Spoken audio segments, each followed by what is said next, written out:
আসুন স্যার, ভেতরে আসুন। দারুণ আছো দেখছি। খারাপ থাকলে বুঝি তোমরা বেশি খুশি হও? তুমি ঠক।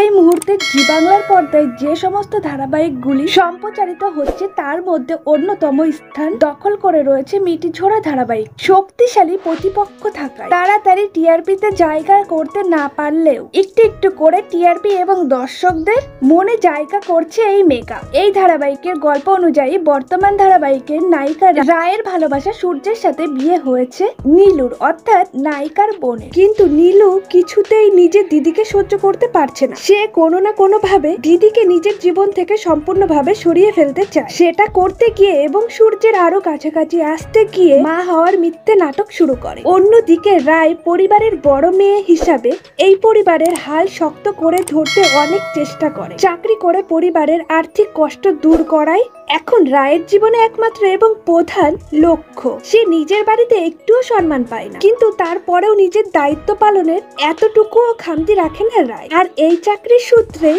অনির্বাণের সাথে পরিচয় হয় রায়। সাম্প্রতিক এই ধারাবাহিকের একটি নতুন প্রোমো সম্প্রচারিত হয়েছে। সেখানে দেখা যাচ্ছে খুব রেগে রয়েছে সূর্য। সে রায়ের বাড়িতে এসে চিৎকার চেঁচামেচি করতে থাকে। তার কথাবার্তায় মনে হয় খুব গভীরভাবে প্রতারণার শিকার হয়েছে সে, আর সে এই প্রতারণা একেবারেই মেনে নিতে পারছেন না মন থেকে। এমন সময় সেখানে প্রবেশ করে রায়। তবে সে একা নয়, রায় অনির্বাণকে অনেক যত্ন করে বাড়ির মধ্যে নিয়ে আসে। সূর্য যখন দেখে রায় আর অনির্বাণ একসঙ্গে ঘরে ঢুকছে তখন আরো বেশি রেগে যায়। সে সবাইকে ইঙ্গিত করে বলে, সবাই ঠকবাজ, তুমিও ঠক, তোমার বোনও ঠক, আর এখন তুমি আমার দাদা ভাইয়ের জীবন নষ্ট করার চেষ্টা করছো। তখন অনির্বাণ বলে, তুই এইসব বলতে পারিস না, তুই রায়কে চিনে উঠতে পারিসনি। দুজনের এই কথোপকথন শুনে অবাক হয়ে যায়। ভিডিওটি ভালো লাগলে অবশ্যই লাইক, কমেন্ট, শেয়ার করবেন।